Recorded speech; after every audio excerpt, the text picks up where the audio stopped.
We had our anniversary, 21 years together, 17 years of being married. We were in that switch, even in our marriage, where we used to talk a lot more. I don't want to turn this into a therapy session. When we were let's say just younger, but a younger married couple, we'd always hear people like talk about marriage, like, oh, it takes work. I distinctly remember you and I being like, it's take work. Like, what? We get along great. This is awesome. Like we've reached a point where it does require some work. You're present, but you're not present. And you don't take the time out and put in the necessary effort to make sure that things remain good and loving and pure. Is that the case? Can we clear this up right now?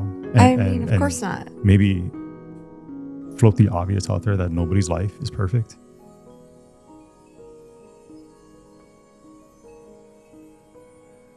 Hey there, everyone. Welcome back to the New World Old Soul Podcast. Thank you for being here once again with myself, my beautiful wife, and Daryl the deer. We're in here. It is nighttime because it's just been that kind of a day. Yeah, we're doing a night podcast. We haven't done a night podcast in about a year. It's been a while. I know, it's except for the winter time when it gets dark at like 3:45 in the afternoon. Except for that. But it has just been one of those days. You ever have yourself one of those days? We're having one of those days. Like the baby is already sleeping, but the crickets are chirping. It's romantic. Sure, we'll go with it. How you doing tonight, Mama? I'm doing well. I had a beer with dinner tonight. I know. And I'm not drinking my usual wine. So recently we had our anniversary. We went out 21 years together, 17 years of being married, you and I. Don't do the math. 5 kids, 3 homes, a couple dogs. Yeah. One love, just you and I. Been quite the ride. We had a lot of really interesting conversation.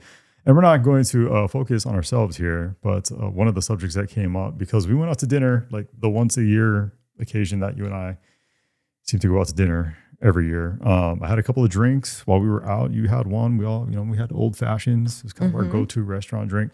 But it turns out that there are a record number of people here in our country that are no longer consuming alcohol, which I find really, really interesting. We brought this up with Nevea. And the reason that we're referencing it here is because maybe this is just like becoming a thing of the past. What do you think? Well, I mean, as teenagers, which I talked about a little bit last week, teenagers drank and young people drank. We were talking about the Boone's wine and the puckers that we used to drink back when we were kids. Fuzzy navels, the wine coolers, the Zimas. Nasty. I mean, that was a thing. And now a lot of young adults are saying no to alcohol completely. I mean, a lot of dry 21st birthdays. Yeah. That's a trend right now. Yeah, it's weird. She mentioned that it's thought of in the same light as like cigarettes were once upon a time. Yeah. So I'm like, frowned upon. what is happening? Are we no longer going to be drinking like any of us culturally? Is this going to become a thing? It's really, really interesting. We'll reference this Gallup poll, which brought all this to light here recently. But I want to play this very short video. Again, just really fascinating stuff. Times are changing and these young people continue to impress me with all of the changes that they seem to be making here in our society. You want to plug your little earbud things in there, Mama?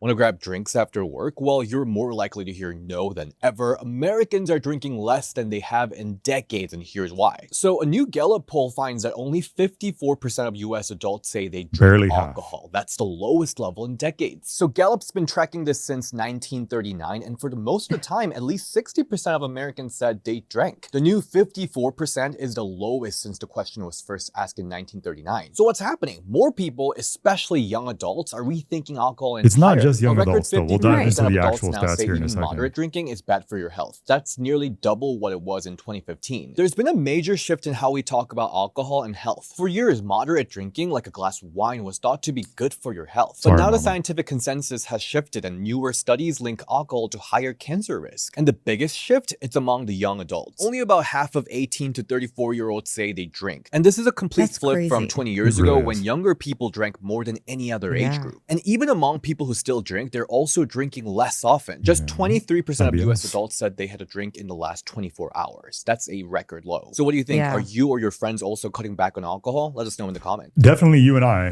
right? So once upon a time, and historically, it's always been a thing, even here on our interweb pages, the interwebs.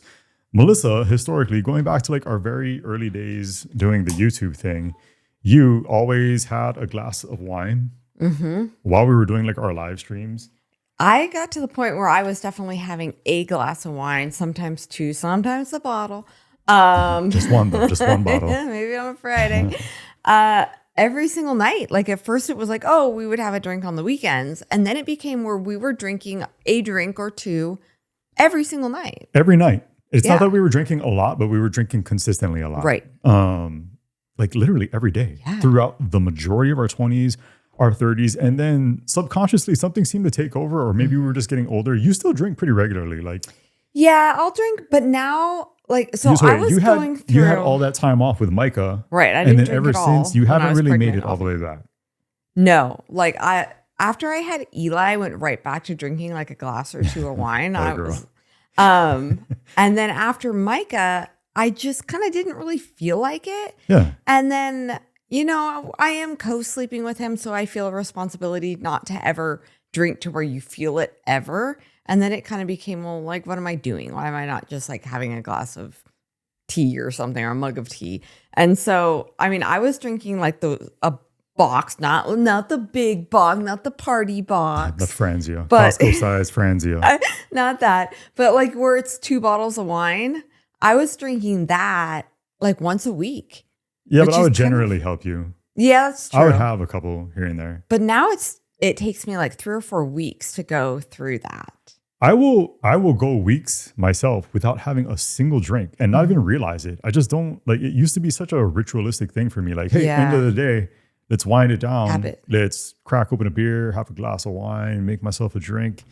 And I just kind of got away from it. I don't know how or why. Well, I think Americans just in general are becoming far more focused on health and more intentional about what we're putting in our bodies. And that goes with pokes, that goes with Yeah. medicines. I mean, you're seeing a lot more people trying to ease up on antibiotics. I mean, being raised in the 80s and 90s, it was like, oh, you have this or that or whatever, round of antibiotics. So there was another video that I was watching while I was trying to find that one that I just played here, where a couple of young people have opened a bar, but it's all non-alcoholic. And so all these Gen Zers are like the place was packed and they're all going out to like socially have that experience of like going out, having drinks with your friends, but there was no alcohol involved. Well, I'm seeing that a lot. So I just saw somebody had a bridal shower that So we weird. knew, and she had a dry bridal shower, and they're going to have a dry wedding, and they're doing all these mocktails. Yeah. And so it's all about mocktails. And then when Nevaeh went out with a bunch of, she was the only one that wasn't 21, but all the 21-year-olds were ordering mocktails. I just find it so odd what's happening with this young generation. Yeah, but in I a good never- way. In a good way. Like I'm happy. I'm glad. Like trust me, I don't know what to attribute this to. It just seems to be like this mental and spiritual like switch that is occurring and taking place. So I'll go through all this really quick. Primarily, this is all happening, I think, due to young people, but also I found another stat in here that I found really interesting. We'll cite here in a second. But anyway, a record low 54% of Americans say that they still consume alcohol from 97 to 2023. It has maintained a level of at least 60% of Americans. What do you think Anheuser-Busch and all these guys are thinking seeing this? I mean, they have to be panicking. They can't be right? happy about it. In the last 3 years, there's a steep decline from 67% in 2022 down to 54% that we're seeing here in 2025. Breaking this down by age and political demographics, however, so U.S. adults in general were down 8% on average because women are down 11%, which is one of the biggest downward ticks that we're seeing here on this chart. Men are only down 5%.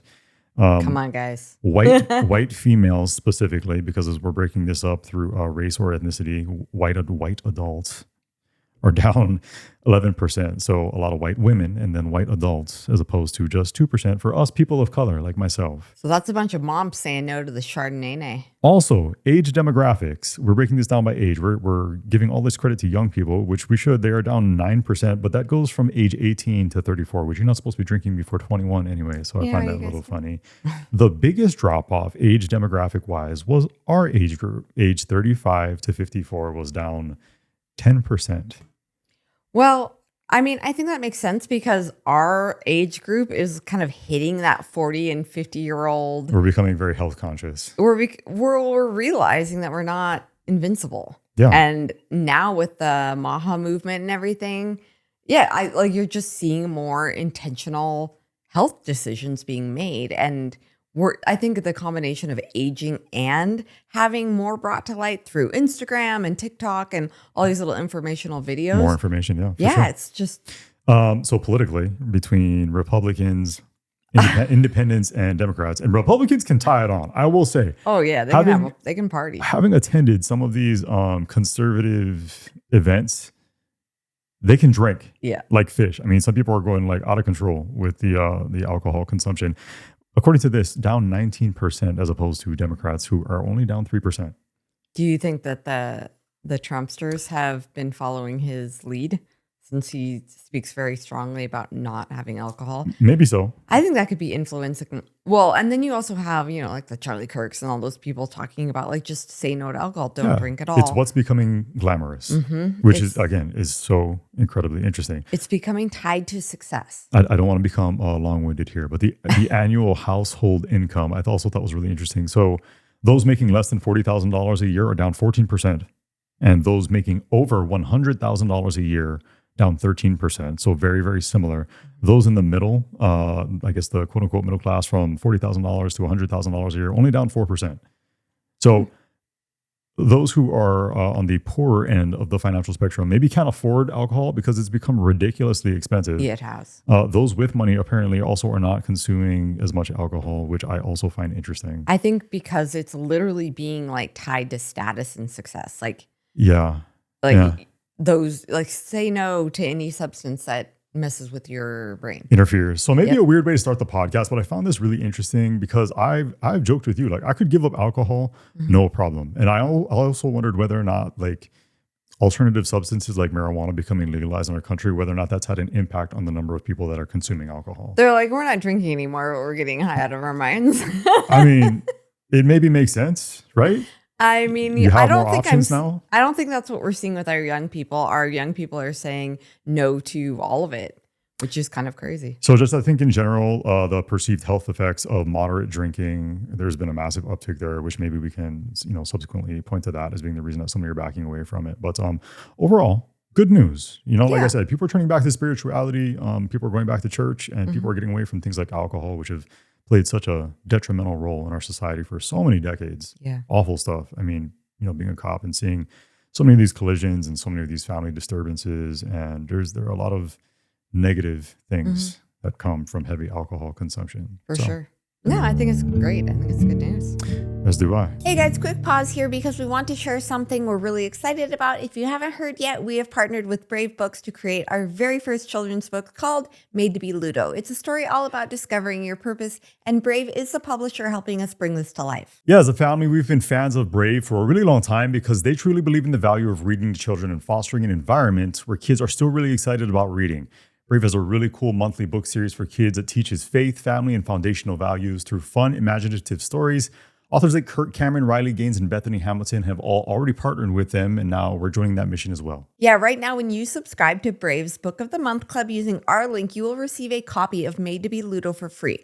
And Brave will donate $20 to the Childhood Cancer Coalition, a cause that you guys know is incredibly close to our hearts. Yeah, we so appreciate that. The Book of the Month Club is a great way to keep kiddos excited about reading because they receive a cool news story every month. And this is such a great gift to give your kids or maybe your grandkids because not only is it fun and exciting, but their stories help instill the kind of values that we all want them to grow up with. Just go to bravebooks.com/GSL to sign up for the Book of the Month Club, and you'll not only get amazing books for your home, but you're going to help make a real difference for some amazing kids at CCC. That is bravebooks.com/GSL, and we are so thankful to have you guys on this journey with us. Moving on. Next topic that I have pulled here. I've been bringing this to you unexpectedly, but I just wanted to get your organic reaction. Did you hear about the world's oldest baby? Yes, being the born? IVF baby? IVF baby. This Yeah. was an embryo that came from an egg, apparently, that was extracted and saved since 1994. Yeah. Did you see this story? I did see the story. I read it because Of course you did. I thought I was bringing something new and exciting to talk about here. I'm sorry to disappoint. Yeah. Well, Mike is still teething, so I'm still diving down rabbit A holes. lot of rabbit holes. You want to plug in your buddies once again? Yes. Let's do this. Doctors are marveling at what's being called the world's oldest baby. The Ohio boy was does look born old. from an embryo frozen in 1994, and he was conceived in a lab by a couple using IVF. which was relatively comes out new at just the dressed in, time. like, His grunge adoptive clothing parents and found the embryo through a overalls. Christian adoption embryo agency. And so for That's more cool. on all of this, I want to bring That is in cool. The cool ABC side of News medical IVF. contributor Dr. Alok Patel. This is a record, and it's really kind of remarkable, but what's the reaction in the medical community to this news? Alex, I know people will see these headlines and think this is sci-fi, this is something of the future, but some of the physicians and scientists I've talked to are like, hey, no, this is what we can do with reproductive science and technology. What do you think about that? I mean, I'm really, really glad that that embryo was born because, I mean, you know how I feel with IVF. I feel like every embryo is Yeah, worthy of remind us life. all though. I believe that human life begins at conception. So Yeah. to me, the only moral way of doing IVF is that every embryo gets a chance at life. Right. And so that's where I find a lot of gray areas. Like originally when people started criticizing IVF, I was like, no, I don't get it. I think it's a positive thing because it was originally designed for women that were undergoing cancer treatment. That was why it became a thing. You could harvest your eggs and then through radiation or chemotherapy. If Was your that the eggs were original damaged- intent with it? That's what I've been told or what I've heard is that was the original intent and why it was originally created. And then they started using it for infertility, which is also to me a very positive thing. It was when I started hearing about how many embryos were frozen indefinitely or donated to science or discarded that I began to question the morality of it all. Sure. Yeah, we caught some flack for that, but I think like it's not discussed openly enough because Right. it's something that seems to be just so out of sight, not of mind. We don't worry about those that may be discarded. Yeah, we have, I mean, actually IVF has thrown away more embryos or frozen indefinitely more embryos than we have lost to terminations. Crazy. Yeah, so it's a lot and it's definitely a discussion worth having. But a 31-year-old baby, these Yeah. folks, it's all being facilitated via I adoption. wonder why they chose an embryo so old versus, I don't know. Yeah. like I wonder if there was a reason Just trying behind to that. break records. Well, I'm just wondering if like the doctor didn't have motive. Regardless, it's an amazing, amazing feat to think that we can keep, an egg on ice. Yeah. And it's like Encino Man, like the movie, but Oh yeah. But with a baby. He wakes up and he like square dances. and where's everything. Pauly Shore when you need him? Oh my gosh. You can tell this is a 9:00 at night podcast. I know. Yeah. Well, I mean, yeah, science is an incredible thing and it could be used for good and it can also be used for bad. I mean, have you seen the robot womb? Yes. That was another I heard rabbit about this. hole. Go ahead. Okay, Give us a little real briefing quick, on guys. that. So I'm sure you've probably seen the news. China is claiming that they have grown an embryo from the embryonic stage through birth. Through birth? That's what they're saying. Where's the baby? I mean, I'm kind of like, is this a moon landing situation where like everyone's just trying to be the first? Are we like reenacting this stuff? Are we pretending? Are we making claims? Who else is trying to do this right now? The US is trying to do it. I think Japan is trying to do it. That makes sense. Tamagotchi egg. Yeah. Well, robots are becoming more advanced. And originally, the artificial womb was created for babies that were born before they could survive outside the womb. Right. And so I see that as a positive because if a baby needs to be delivered early for medical reasons, or there's just micro preemies and they could use a couple more weeks or even months inside the womb, and you're literally able to put them in an artificial womb and save babies for the intent of saving human babies, I see the point. I see the good and the benefits of it. But we all know what direction that's heading. That's heading towards really wealthy people or just maybe people in general now using these artificial wombs to manufacture the perfect baby because we start testing these embryos. And so I literally saw a lady on Instagram making the argument, this is a medical professional making the argument that sex is for fun, IVF is for creating babies. And her reasoning is that she literally finds it immoral and irresponsible to just create babies naturally because you could end up with spina bifida, cleft palates, eczema, acne, Down syndrome. children that contract pediatric cancer or come down with that or get breast cancer when they're older. Because that's, we found. There are a lot of risks and possibilities. Right. Sure. And now the testing is getting so advanced that they're literally able to test these embryos and say, this embryo is more likely to have eczema or acne, cystic acne. Like it's getting so good. You can tell the eye color, the hair color, definitely the gender. Designer babies. And so they can say, well, this embryo is more likely to have pediatric cancer or diabetes. And they're like, we can literally eradicate diabetes. We can eradicate cancer. We can eradicate Down syndrome. And it's like, well, you're not eradicating these conditions. You're eradicating the people that have them. Mm-hmm. And those are two very different things. It's eugenics. And It is. I think this is a part of our anniversary discussion. Like if you could get rid Happy anniversary. Happy anniversary. We're weird This is the people. light conversation we Again. have over dinner. This is why we started a podcast. We were referencing like Demolition Man, right? And like the real purpose behind intimacy, let's say. And that came up because of a scene that was in a movie. Anyway, if you could hypothetically, for any of us, if you could hypothetically eradicate the world of, let's say, like our Down syndrome friends, would you want to do it? Would that be a good thing? Would it? There are like negative health ramifications that come along with Down syndrome, with having Down syndrome diagnosis, correct? Right. But regardless, they bring so much joy. I think anybody with a family member or a loved one that has Down syndrome, they would very adamantly tell you absolutely not, and I'm with them on that. Why are we striving for subjective purity? Let's say, even when it comes to health, like childhood cancer, a horrible, awful thing. If we could get rid of it, yeah, it'd be amazing. It'd be great. If we could cure it in an embryo, it'd be great. Sure, if you could it means remove the elimination of a purely created life, is that a benefit to our society, to the world? No, because although that is an evil, horrible disease, we're seeing cure rates with pediatric cancer upwards of 90%. So we know some incredible children that have had pediatric cancer and gone into full remission and are living healthy lives now. And there's got to be some good to take away from that somewhere along the lines. For sure. I hate saying that. It sounds so weird, but you have to be able to take the good with the bad. But I mean, these children, the Malees and the Rileys that we have met in our life are so vital to the world, and they have such deep wisdom for what they went through. For sure. And if they were to identify that in them as an embryo, like this child carries this potential, and they were discarded, like what a hole in the world, because these are extremely special people that God had a purpose for, and they're here for a very for a very special reason. Yeah. They're meant to be here, and you're not eradicating the disease; you'd be eradicating the person.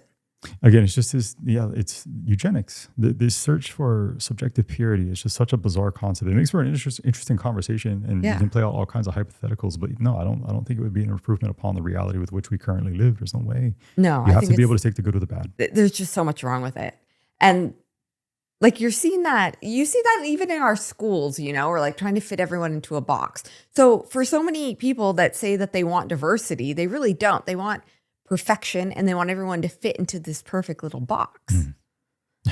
And that's not necessarily a good thing, and it makes for a sterile world. I know we aren't the only ones that struggle. At lunchtime, our days get busy, and most of us feel pulled in a million directions and not motivated to actually prepare something fresh to eat, which is when we reach for convenience over health. That was definitely us until we found Garden Cup. Yeah, with Garden Cup, fresh lunches just got way easier. Zero chopping, zero cooking, zero weekly meal prep, and scrambling when you're hungry. Just fresh, ready-to-eat salads, bowls, soups, and even kid-friendly sides shipped directly to us that are ready to eat in about 30 seconds. We just stocked our fridge with these, and it is so awesome to know that we have a variety of delicious lunches filled with fresh greens, hearty proteins, and tons of flavor ready for the week. It really is nice having all these gorgeous, ready-to-eat lunches, especially when life gets crazy for us. Also, every week is a new adventure because the variety is insane, so it never gets boring, and we can switch things up basically whenever we want. So if you're like us and you struggle to find healthy, convenient, yet still delicious lunch options to enjoy at home, on the go, at work, or really just any day that you might otherwise skip lunch or reach for something that you probably shouldn't be eating, definitely give Garden Cup a try for yourself.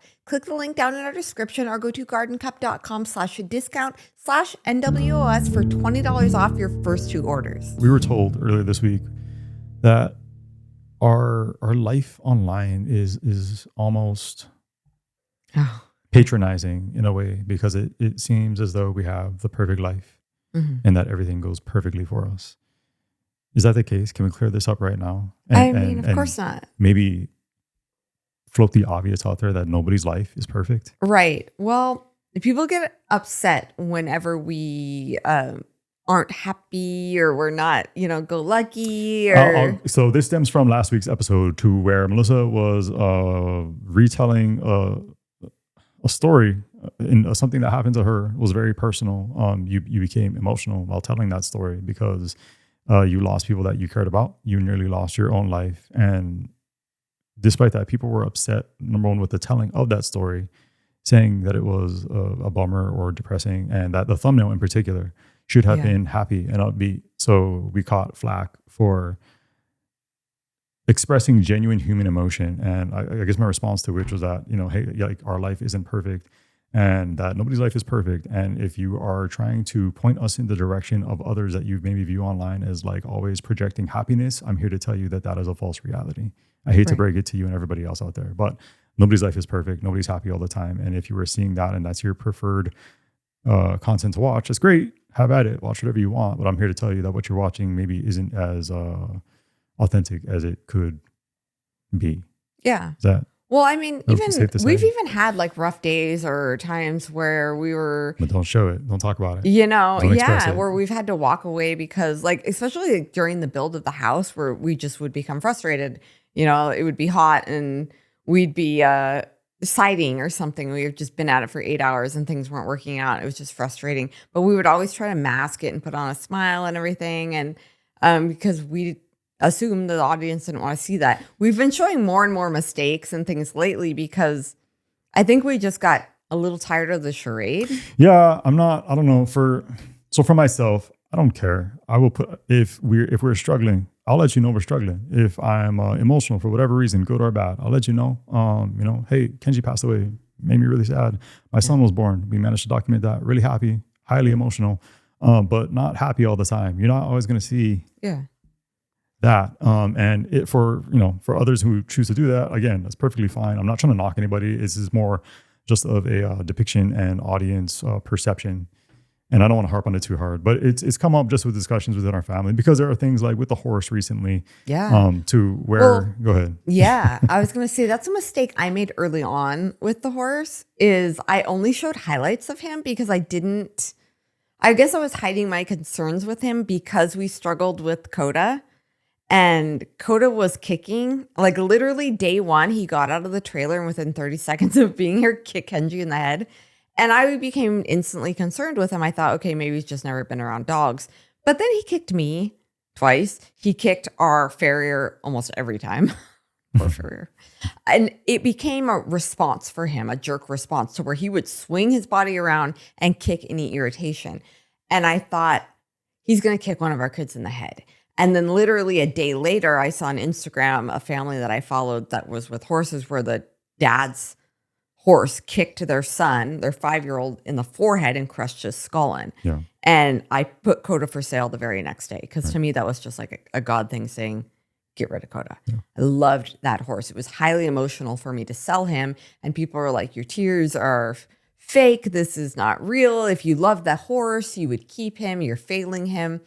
And no, I was advocating for the safety of my family based on what I was seeing, but not necessarily sharing. And then after that harsh reaction that we got from selling Coda, I was afraid to say we were struggling with Lexan. I've brought it up a few times, but mostly I show highlights of when it's going better. Sure. And people are like, why are you only riding him in the ramp? And why don't you take him for a trail ride? Well, because I didn't want to die. Lexan is highly reactive. And if a bear or a cougar or a wolf or a coyote or a raccoon or a bird, like a turkey, came out while I was trail riding, like I literally could be killed. He is so explosive, which you guys saw a little bit on Saturday's video. That's not the trainer. Like everyone sees, he's scared of the trainer. He's reacting negative to the trainer. No, that is how Lexan reacts all the time. All the time. So that's why I was like, oh, I've seen that move before. I literally say that because he's at the trainer for those reasons. you have concern Yes. about the audience reaction when you make these very personal decisions for not only yourself, but for us as a family. To go back to when you were crying over Coda, you had a connection to the horse. We loved Coda, Right. for sure. Was a part of that just the pressure of knowing the response that you were going to receive? I think that there was just, I mean, I was really, really sad to see Coda go because I did feel a bit like I was failing him because he was a rescue from the res. And I thought like, oh gosh, like I failed this horse. So like there was that. But a lot of it also was being told that I was failing the horse by a lot of loud voices because human nature is to focus on the negative. Negativity. Yeah. And I read something this week, which was that human beings focus on negative because the good is so plentiful in our lives. And that's something I've never thought about before. But like, really, when you go outside, there's so much good. The sky is blue. The birds are chirping. The grass is beautiful. The flowers are nice. Your kids are playing. There's so much good in the world.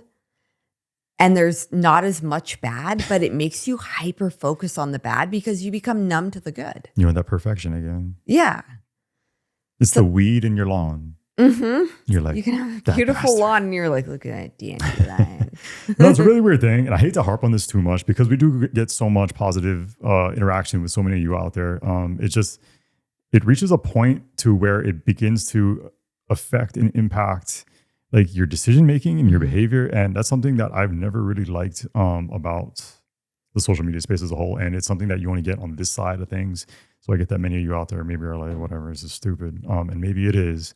But we've had just a lot of discussions kind of along the lines of like, hey, let's just do what needs doing. Like, why are we trying to placate and please others based solely on their criticisms when it's such a small percentage of the people out there?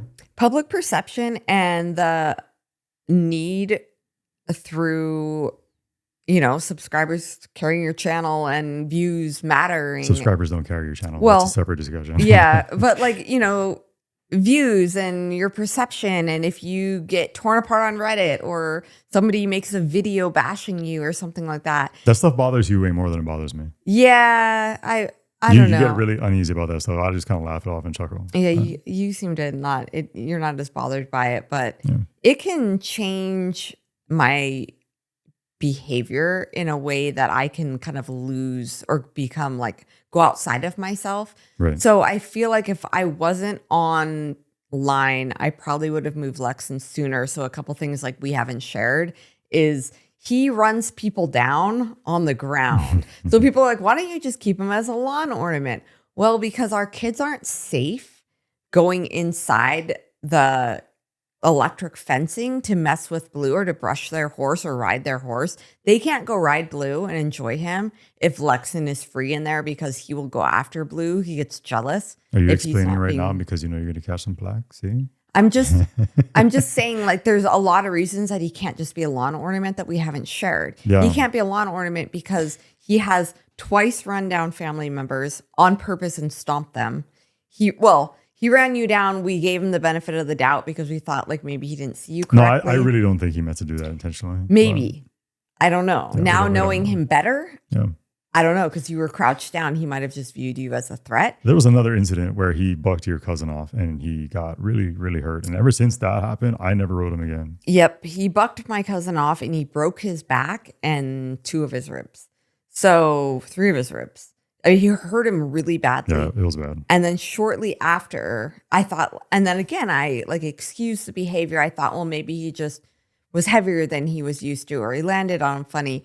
And then the very next time that I put Eli on him, which I had done 50 times before with no incidents. What's the Incidents. word? That's the word I'm looking for. 9 o'clock at night. He bucked him off and then proceeded to swing his butt towards him and stomp him with his back leg. Yeah. And then Kaimani was bringing food out to him and he was pushing a sled, and Lexon just viewed that as weird and literally saw him, chased him down and stomped the back of Even his we leg. were dismissive of that, though. He explained what happened. We're like, what? Nah.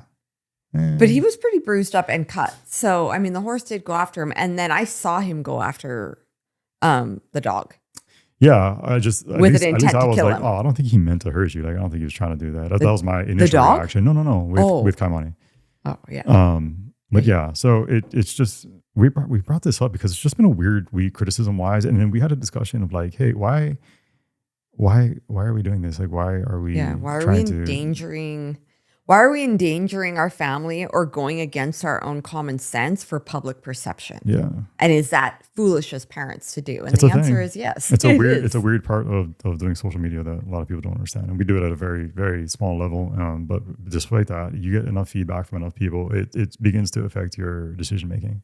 But then if you flip the tables, if you bring up things that you know are concerns and then you dismiss them because of public perception or pressure, and then something bad does happen, You get the "I told you so." then you get the "I told you so" Monday quarterbacks saying you knew something was wrong. You saw these warning signs. You saw these red flags and you chose to ignore them. This is on you. And those people would be right. Again, this isn't the majority of the overwhelming majority of you out there. It would be if something happened.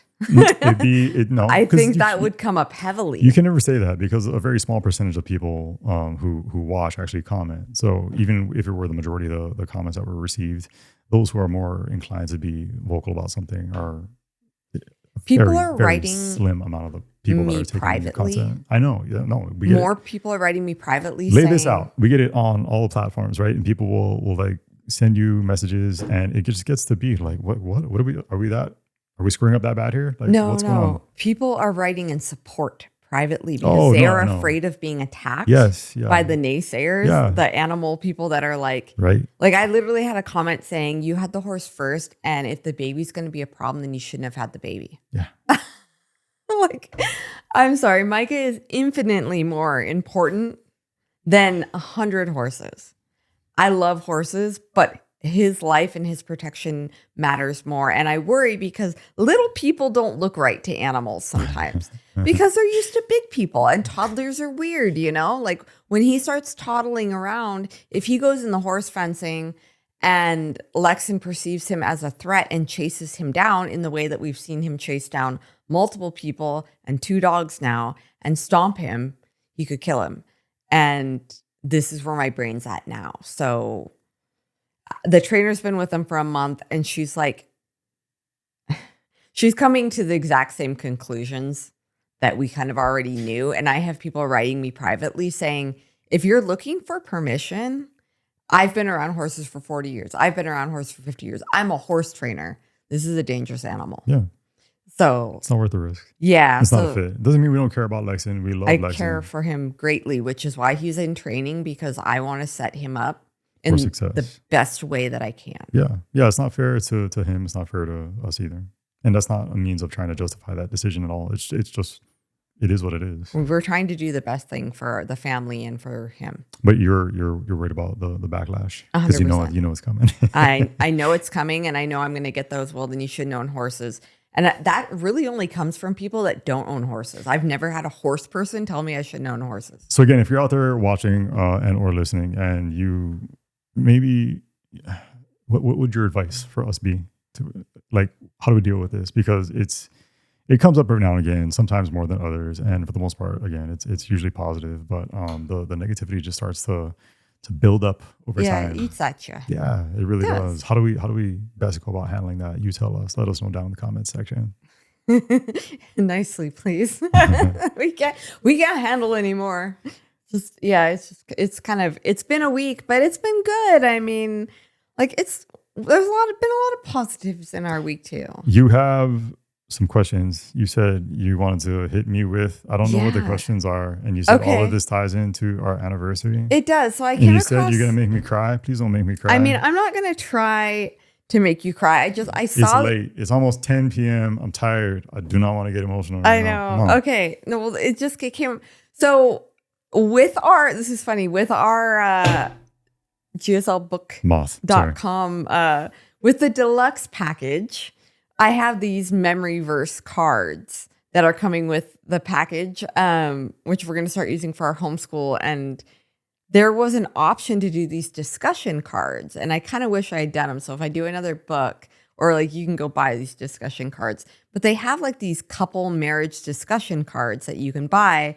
And I saw a few of them and I really liked them. And I thought, what a cool thing if you are sitting around with your spouse to bring up these questions and then genuinely answer them. Because I think in the day and age we live on, like in with smartphones, it's so easy to be like down in your phone instead of talking as a couple. And I love the idea of these discussion cards. That's why we do this. As corny and cheesy as it, at first I was like, this is so cheesy. Sounds super corny, not gonna lie. And then I saw it and I was like, okay, I kind of like these questions. So these are 4 that I really liked. One by one. All right. How would you describe me to a total stranger? Like, I think this is an important thing to ask your spouse, because when you're talking about, like, how would you describe me to a total stranger? Listen, I've always believed in the power of storytelling. That kind of lifts you up, inspires your faith, and reminds you of what truly matters. This is why we love what Angel Studios is doing. They're bringing us films that honor God, celebrate our country, and instill values that we can all stand behind. Movies like Sound of Freedom, Homestead, and The Last Rodeo. They also have a lot of exceptional children's content, which honestly alone is so worth signing up for. We have really enjoyed King of Kings, Young David, Tuttle Twins, and many more of their children's films and series for our own kiddos. Another title that we enjoyed on Angel that we know you're going to love is Lunatic Farmer with our good friend Joel Salatin, who we had the pleasure of sitting down with last year here on the podcast. It's all about his sustainable farming practices driven by faith, family, and his passion for nature. Yeah, and right now when you join Angel Guild, you can stream all of these titles plus many more. Angel Studios is delivering family-friendly entertainment that actually leaves you feeling good. Films that champion faith, freedom, and self-reliance. We are so happy to support them, and we'd love for you to join us and enjoy all that Angel Studios has to offer. To sign up today, go to angel.com/NWOS and become a premium Angel Guild member. I would describe you as furious, deceivingly furious, and not in a bad way. Like, you are incredibly determined. Sounds horrible. More than anybody I've ever known, for sure. You are tenacious in all the good ways. You are driven beyond belief. You can be annoying. You are incredibly ambitious. Nobody can match your tenacity that I've ever known in real life. We get it all the time. And it's funny that it comes in such a small, tiny, adorable little package, because it makes you very unassuming at the same time, to where nobody really expects it until they get to know you a little bit. And they're like, this girl is relentless, but again, in a good way. And she's incredibly difficult to keep up with. And despite that, you manage to uphold all of your life's responsibilities and obligations to an extent and level that, again, I've never experienced, whether it be taking care of me, taking care of the kids, making sure that all of our many, many life's responsibilities are all in order. The overwhelming majority of it falls upon you. Most certainly not me. I'm just kind of along for the ride, because I'm one of the people who has a difficult time keeping up with Melissa. And so it's so incredible to watch. And then mothering. You were born to be a mom. You're an incredible mom to all 5 of our children. Damn it. Freaking see. And I still have 3 more questions. Hey, you're a great mom. It's what you were born to do, more so than anything else. And I know that, again, because you have your head screwed on straight and you have your heart in the right place, that you would give up everything it is that I mentioned a second ago to make sure that that being a mother always comes first. Yeah. So good for you. Good job. Okay, I'm gonna do Not you doing now. it. Okay, so you do me. You no, don't have to I do want me. to. I have to do you. So I'm short. I'm stinky. I have short legs. I can be irritating. You're only sometimes. stinky after you work so hard building things. So okay, I would describe you as fiercely loyal, Super loyal. extremely loyal. Like I could like just wake up looking like a troll and you would still be so loyal. Like I don't even think you care or even like see that stuff. You're probably the deepest person. Like you're not shallow at all, which is why you've been, criticized for wearing the same old clothes. Like, why don't you just, like, we know you guys are doing okay. Why don't you just have nice clothes and things like that? And it's because you don't care. You're like the least shallow person Genuinely do ever. Like, yeah, you're just really real. What you see is what you get, which is why you're not good at putting on a face or acting any certain way. I mean, I think Nevaeh said you were the only person in shorts at the shorts, socks, and summer shoes that were not meant for socks, because like you just don't care to impress. Yeah, that was me trying. What do you mean? That was me. She said you were the only person in shorts at the conference. No, that's not true. And like you didn't even notice. And it's not like that you're ignorant to like these things is that you just don't care because you're so real. I don't care about superficiality. I don't care Yeah. about a lot of the things that most people seem to care about. And I'm not trying to say like, oh, that makes me exceptional in some way. It's just not what's like I always say, like money is not the measure of a man to me, even though so many people try to go around flaunting how much money it is that they have. Like that's never impressed me. I don't care. Like I'd rather get to know you, who you are, like your integrity, what makes you tick. And, you know, I guess I'll judge you based on that, like the content of your character. I don't care about everything else. All the portrayal and what's on the outside. So yeah, you're incredibly deep. You're inquisitive. I don't know You're about that. very intelligent, and but in curious ways. Yeah. So I brought this up the other day, and you actually didn't take it as a compliment when I brought it up at all. But like Eli and the way that he deep dives into subjects, I said he got from you, and you kind of took that as like a funny thing because I call it quirky or weird. But I don't mean weird in like a bad way. I mean weird in like a quirky way that I don't understand because I'm somebody who curious. Yeah, you're extremely curious like Eli is. And you will dive into something and really, really learn about it, which is very different from me. Like I just kind of know what I need to know to like be able to like be efficient and move on. Yeah.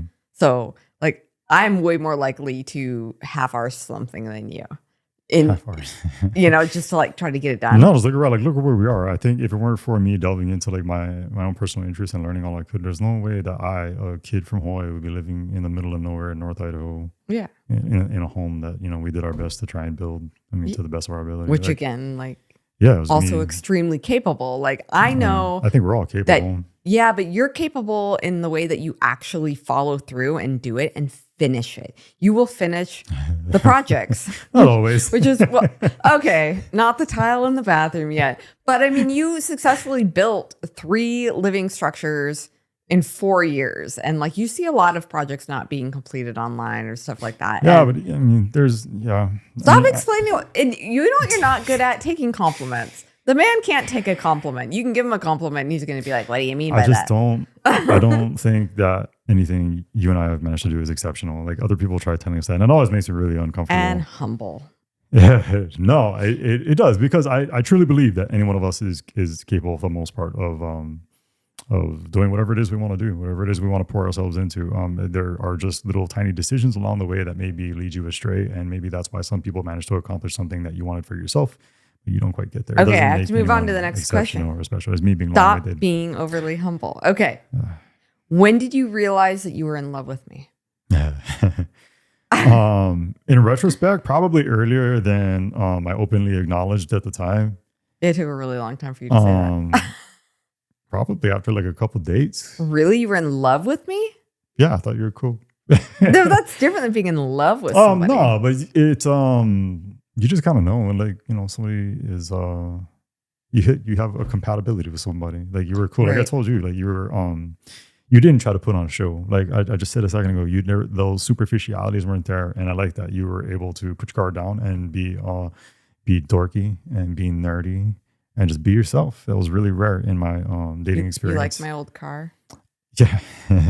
No, it wasn't, not even in my dating experience, just in life in general. Like it was always reassuring to find somebody, you know, like every night, periodically, like even you and I, now we meet somewhere, like, thank God that person exists. Yeah. Because was just starting to kind of lose my faith in people. Mm-hmm. Like, you know what I mean? And then they hit you with like, oh no, like it's like genuine authenticity and you know, like a humble disposition. And like that person, like Nick, we just met. I was just going to say, you know, like we came away from that. We were so like that guy, good dude. Like, man, he's a good dude. Guy. Like I'm so happy I got to meet him. Like he had an impact and made an imprint on my life. You did that for me. And it was rare, especially in like somebody that I was dating. So yeah, it wasn't hard for me to reach that point of like, you know, maybe not being in love with you, but seeing the potential that was there. And it wasn't like some magical moment of like, now I'm in love with her. It's just yeah, I think it's something that I recognized very early on, and it just kind of grew and blossomed from there. I will say the thing that really like sealed the deal for me was probably having Nevaeh. You know, having that experience of there's just something about making a child with somebody, conceiving a child with somebody, having that child be born, that really is just like, look at what we did. And it's just kind of been the same way ever since. And it's happened with every single child up until, you know, Micah more recently. It's just such a deep, primal love and affection that comes from watching your child being born and sharing that experience with the person you made the child with. Which is why we don't want robot moms. No robot moms. Because that For really real, removes that seriously. bond. Hey, whoa. What about you? Let's go. For me, like, okay, I say this in our wedding vows actually, that after our second date, which was at a Mexican restaurant, we were having chips, salsa, and La pictures of Palmera. beer. And there was a magician there. I mean, it was really weird. Somewhere between the magician and the Bud Light. After our second date, I called my best friend and was like, I'm going to marry this guy. Our second date. A little presumptuous, but okay. And I just knew it. For 3 years now, we've been telling you about how we trust Delete Me to help keep our personal information offline, and they also happen to be a sponsor of today's episode. So if you are online at all, you are at risk. For example, you know all those random phishing calls and emails that we all get? Well, they are a sign that your personal information is going around and being sold online, which puts you at a much higher risk for scammers and even worse, identity theft. Yeah, when we first signed up for Delete Me, they found hundreds of listings with our private data, but thankfully their privacy experts were able to have them removed on our behalf, saving us so much time and frustration.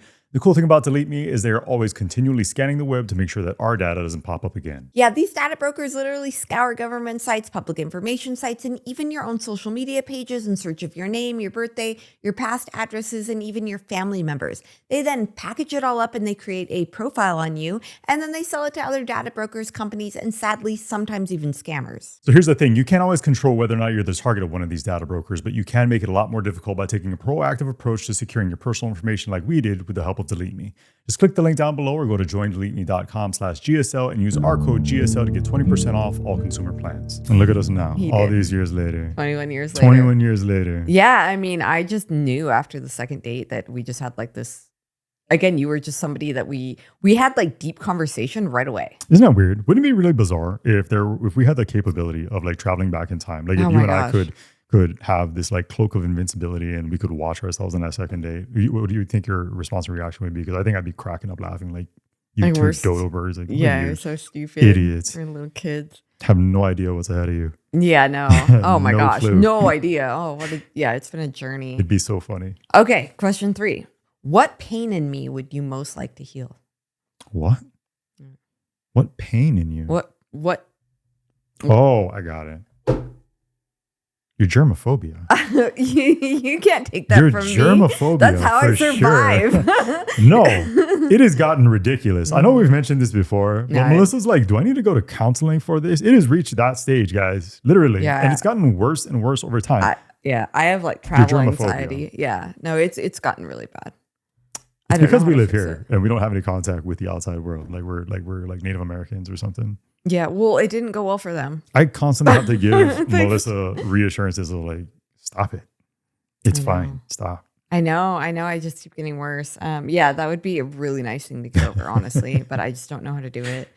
The pain in you, I guess I would heal would be like abandonment, trust issues with like women. Like you were really hurt as a child, and you were raised by a single dad, and I just feel like you've carried that insecurity of losing people or family that are close to you because of what you went through on different occasions throughout your adolescence. So like if I could heal that in you, that would be good, because I feel like you just always carry that fear of losing those that are closest to you. And because of that, you protect them. So like you really like, Fiercely. yeah, you protect it so fiercely, or you protect who's around them so fiercely that sometimes you're unwilling to forgive things that other people would forgive because you view it as like a threat on the core family that you so fiercely need to keep together and protect it, which I appreciate because it makes you a fierce defender, which is extremely important. And literally your role as head of our household and father, like I know you're going to protect us no matter what. But then I feel like there's been, like maybe relationships that could be repaired or maybe have a potential to be repaired if you were like maybe a little more flexible in that way. I just feel like that pain has made you extra protective. Yeah, maybe so. I don't know. I'm not claiming to be perfect. It's not a bad thing. No, it's it's just, not a bad thing. It's just, it's a pain that you carry that you still have. I mean, easy for me to be like, I don't think that I do, because I mean, other people have told me like, no, you do. I don't necessarily feel it. Maybe that's because it's like so far placed on the back burner or locked away deep down in some box somewhere internally. But I don't know. Like I said, you're not the first person to tell me that. That's a bigger discussion to be had. It's something that's most definitely not for the podcast. But yeah, for the sake of self-improvement, for sure, I think I do. It manifests itself in weird ways, and maybe one of those ways is like I'm very fierce and loyal when it comes to protecting what I view as being, like my internal circle. I don't want to turn this into a therapy session, but yeah, I appreciate that.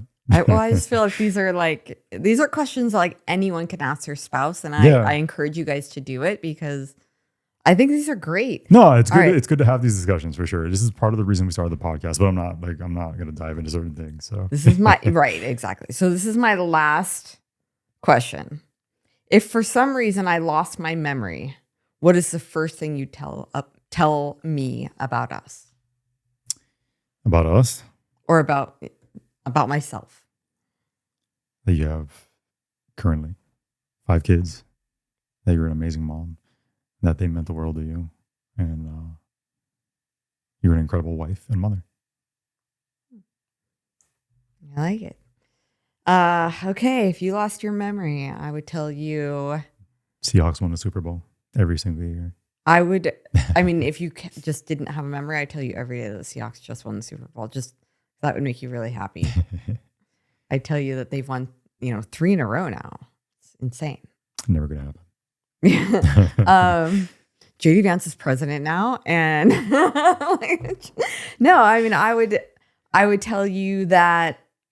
Yeah, you have 5 incredible children. You're really excited about number 6, and that you are this wonderful, incredible, protective husband. You've built these beautiful homes that our children are going to enjoy for generations, and you did it all with your 2 hands, with knowledge that you came up with. I don't even know where you pulled it from or like how you did it. That you're the most capable, able person that I know, and that we all just appreciate you so much for all your quirky, crazy ways, but like in the best way possible, like for your knowledge and your understanding and your ability to be deep when in such a shallow world. Like we live in such a shallow world, and you're able to just strip all of that away and remind us why it's not important.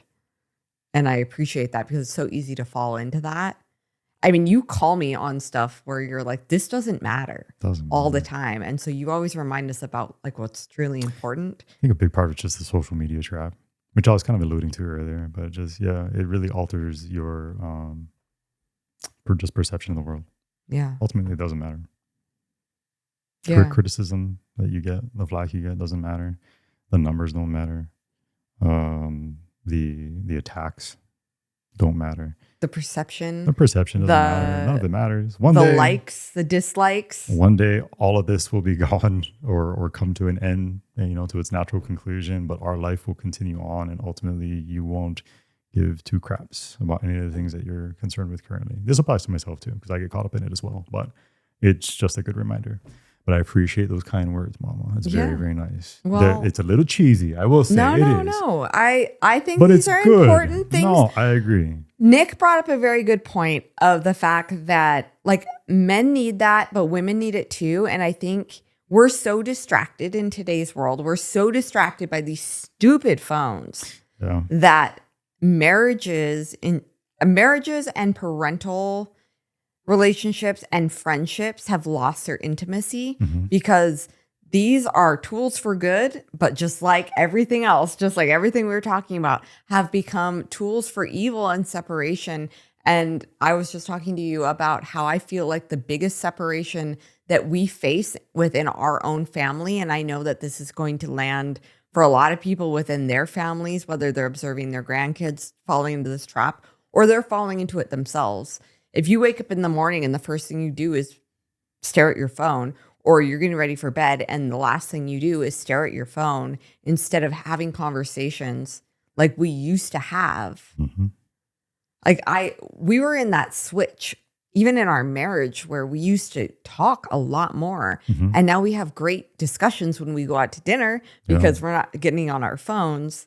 We have interesting discussions when we go out to dinner. But we had interesting discussions, and I use had more in the past tense because really we only have super intense conversations when we're intentional about it. Yeah.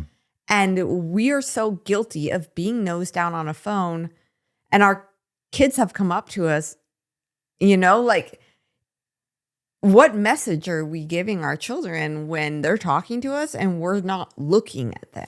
Yeah, it sounds weird. It was a big motivation. I know I said this before for wanting to start the podcast, but then again, you still have cameras. You still know that people are watching. So how pure is that? But it did give us an excuse, at least, to come sit down, set our phones aside, even though we're talking about a lot of the things that we find on the internet throughout the week. But at least we're still face to face, eye to eye, and we can do little mini exercises like this where we compliment each other and we get real with one another and express some appreciation. Yeah. For one another, right? Yeah, it's really sad what happens today in our world with so many people. Friends, it's sad that we need crazy. Conversation cards to start these conversations. Yeah. But, as Nick pointed out, like, we're forgetting this in marriage. Yeah. I think everybody is forgetting to tell their spouse, thank you. I appreciate you. I see you. It's something that I think happened a lot more in the past because we weren't as distracted.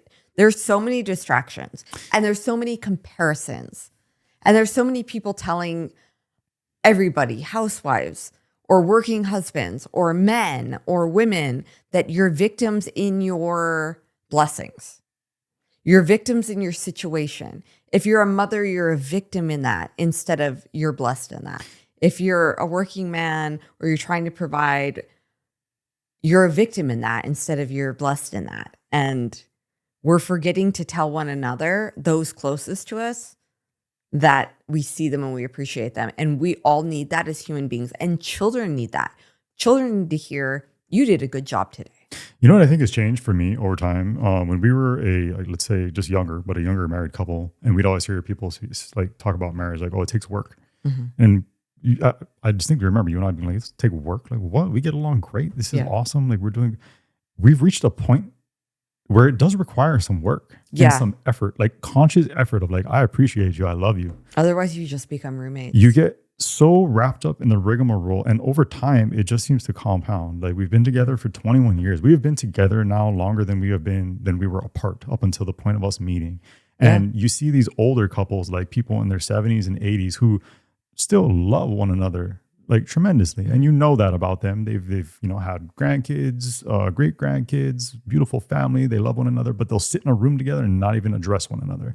And it's so easy to see how that happens. Being together for 20 something years now, us being as busy as we are on a daily basis, to where it's 10 p.m. and we're in here recording a podcast. I'm gonna have to start editing here tonight, tomorrow. It's so easy to fall into this trap, this rigmarole, this routine of like, you're present, but you're not present. Mm-hmm. And you don't take the time out and put in the necessary effort to make sure that things remain good and loving and pure. Like, you get too freaking distracted, and it's super duper easy to do nowadays with all the damn technology. So, biggest distraction. It's just, I think over time it's going to become more and more important for you and I, with the way life has gone, to just like set everything aside periodically and just like focus on our family and our relationship and our marriage. So. Well, I remember like older couples saying like, you need to prioritize going on a date. Yeah. And we're like, and we're always like, that's dumb. Like, what? There's too much to be done. Kids. I'm with them on that now. Yeah, that's changed. You need to prioritize your relationship. You need to check on your relationship with your closest friends. You need to check on your relationship with your parents, because you will miss them one day. Yeah. You need to check on your marriage, and you need to check on your relationship with each and every one of your children on a regular basis. Yeah, even with friends, that's a great point too. Let's say like all the relationships that are important to you in your life, whether it be family, your spouse, your friends. Like, how often do we check in with those that we care about? Like genuinely check in. Not like, out of obligation. No. Yeah. How are you doing? No, how are you really doing? Yeah. and care and listen and be present and not be distracted by the phones. And so I don't know. I'm challenging all you guys. You need to get the conversation cards out. You don't have to do that. But to that point, check on your relationships, please. Like this week, check on all of your relationships and then make that a habit instead of this. Like we need to break these bad habits that are dividing and separating us and destroying our relationship. Yeah, I'm getting rid of it one day. The Wi-Fi, everything, it's all going. Once we're done with all this, I'm done with all of it. All right, -1 down. We went long again. Stop belaboring everything. Belaboring it. I'm sorry. Love and appreciate you guys. Provide any feedback